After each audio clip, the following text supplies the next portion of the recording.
buenas noches. Con la luz estoy con la doctora Carolina Aguilar Andrea, venezolana, quien está en el Hospital Príncipe de Asturias en Madrid. Y le agradecemos, doctora, que nos haya atendido. Entendemos que está de guardia, pero como ha tenido ya una amplia experiencia, dado que está trabajando también en urgencia, nos gustaría que habláramos sobre su experiencia atendiendo a pacientes afectados por el coronavirus. Bienvenida a Efecto Cocuyo y gracias. Gracias a ti, Luzmeli, por la oportunidad. Te cuento que yo estoy en un hospital del Corredor de Henares, en el Hospital Universitario Príncipe de Asturias de Alcalá de Henares.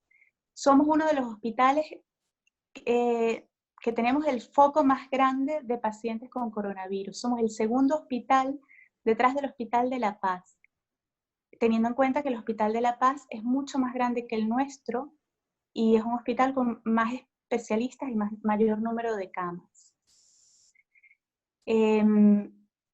Nosotros actualmente la experiencia en la urgencia es que definitivamente esto ha sobrepasado con creces los recursos que nosotros tenemos en la urgencia para manejar al número de pacientes habitual. Habitualmente, en una guardia de 24 horas podemos ver alrededor de 120, 160 pacientes en total, en una guardia de 24 horas. En total te digo, en todas las especialidades, porque en mi hospital hay medicina, pediatría, cirugía, traumatología y obstetricia. Últimamente estamos viendo alrededor de 250 pacientes en 24 horas, todos ellos con patología respiratoria. Alrededor de un 90% de esos pacientes positivos para COVID-19. ¿Qué te puedo decir sobre un hospital en el que, teniendo la sanidad pública que tiene España, que es una de las mejores en toda Europa, se ha visto sobrepasado en cuanto a recursos, en cuanto a el número de camas? Ahora mismo hay ingresados 258 pacientes positivos para coronavirus. Eso es prácticamente la totalidad de las camas del hospital. Así es. En la urgencia tenemos, en este momento en el que tú y yo estamos hablando, tenemos 21 camas del área médica llenas, con 18 pasillos. Para la sanidad española, tener una cama en un pasillo, una cama que no está en un sitio físico destinado a que esté una cama con un paciente allí, es algo extraordinario, es algo que no debe suceder y que de hecho intentamos que no suceda. Tenemos 19 pacientes en el área de observación, hemos ampliado el área de observación con 6 camas más y 10 camas en una zona que está incluso fuera del servicio de urgencia. Hemos comenzado a habilitar zonas como el gimnasio de rehabilitación para poner camas y poder albergar más pacientes. Y en el área de ambulantes, que normalmente, en un día normal entre semana a esta hora, tendríamos una docena de pacientes. Ahora mismo, mientras hablamos, hay 65 pacientes pendientes de valoración. Estoy hablando con la doctora venezolana Carolina Aguilar Andreas, quien trabaja en el Hospital Universitario Príncipe de Asturias en Alcalá de Henares, en Madrid. Tiene más de 200 pacientes atendiéndolos por coronavirus. Y además ella en este momento está de guardia, la están llamando, pero vamos a seguir, doctora, con la conversación. En este momento son las 12 de la noche ya, son las 7 de la noche aproximadamente en Caracas y agradecemos que nos haya atendido. Estoy hablando con la doctora Carolina Aguilar Andrea, médico venezolana e internista con máster en urgencia, quien ya tiene aproximadamente 20 años en España, que tiene 12 años trabajando en el hospital y que en los últimos tiempos ha atendido a una gran cantidad de pacientes por coronavirus.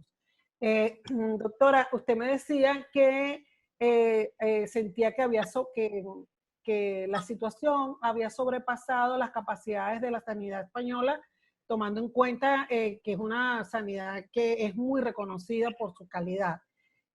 ¿Cuál es el protocolo actualmente para ustedes como médicos? ¿Cómo son sus guardias? ¿Cuántos médicos están, digamos, habilitados para esta emergencia? Mira, normalmente nosotros cubrimos una guardia con 3 médicos adjuntos, que son los que ya tenemos la especialidad, y alrededor de 12 médicos residentes, que son médicos que han acabado su carrera y están haciendo la especialidad.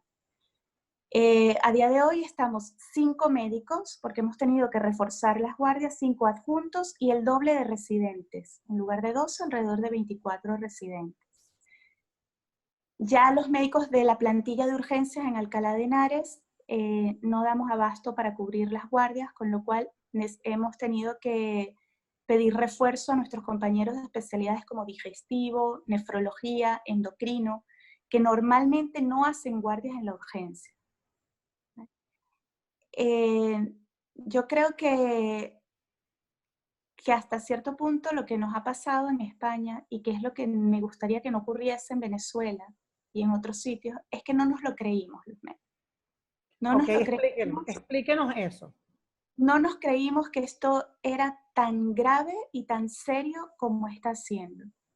En España incluso hubo una manifestación el día 8 de marzo por el Día de la Mujer. Uno de los partidos de la oposición hizo otra gran reunión, reuniones multitudinarias, cuando ya estábamos teniendo casos positivos en España. Lo siento. Sí, sí, dime. Sí. Necesito el número de historia y el nombre. Vale. ¿Me lo puedes apuntar y me lo dejas, por favor, en la pecera? Y ahora voy. Gracias. Perdón. No se preocupe, entendemos la situación. Usted me estaba diciendo que no quería que se repitiera lo que pasó en España. No nos creímos que esto era tan grave. A nosotros nos dijeron hasta hace bastante poco que esto era una gripe, que era tal cual como la gripe estacional, que el índice de mortalidad era bajísimo y que los pacientes que más enfermaban eran los pacientes mayores o los pacientes con patologías respiratorias previas. Yo ahora te puedo decir que eso no es verdad. ¿Cuál es la experiencia que usted ha tenido? Yo soy una persona que, por mi trabajo en la urgencia, soy bastante poco alarmista, ¿vale? Pero la experiencia es que los pacientes son de cualquier tipo, son pacientes jóvenes, pacientes mayores, pacientes jóvenes, pacientes sin patología previa, y es una neumonía que va muy rápido. Es una neumonía típica que afecta más de un lóbulo de los pulmones, ambos pulmones, que esperas, que tratas los síntomas, le das paracetamol para la fiebre y esperas a que funcione. Estamos usando antivirales y la experiencia es que quien va a ir bien, va bien desde el principio, pero hay muchísimos pacientes que no van del todo bien. Cuando usted dice quiénes tienen mayores oportunidades o quiénes han tenido, porque esto hay que hablarlo solamente con las personas con la experiencia que ha tenido, quiénes han tenido mejores oportunidades de recuperación, quiénes no han tenido esas posibilidades y lamentablemente han fallecido, cuáles son esas características. Sin lugar a dudas, los pacientes jóvenes y que no tienen patologías previas, que no tienen enfermedades anteriores, son los que tienen más probabilidades de salir adelante. Eso está clarísimo, pero eso no quiere decir que solo las personas mayores son las que enferman. Enfermamos todos. De hecho, en una plantilla de 20 médicos que hay en mi hospital, actualmente hay 9 médicos que han dado positivos para el coronavirus, 4 de ellos ingresados con neumonía. Explíquenos un poco más cómo es esta neumonía. Ya usted nos adelantó algo, pero estamos hablando para una audiencia que no es especialista en el hecho, cómo es esto, la persona describe algún síntoma en algún momento determinado, o de repente es como que de la noche a la mañana se desata la neumonía. Las personas comienzan a sentir una clínica como una gripe. Te comienzas, tienes algo de fiebre, no es fiebre muy alta, malestar general, dolores musculares, y posteriormente comienza la dificultad para respirar. Nuestros pulmones están divididos en varias partes y normalmente las infecciones suelen afectar una sola de las partes a la vez. Una neumonía que afecta más de una parte del pulmón ya es una neumonía que a los médicos nos preocupa un poco más. Este patógeno, este virus, tiende a afectar a los dos pulmones al completo. No se queda en un fragmento, se va a la práctica totalidad del pulmón.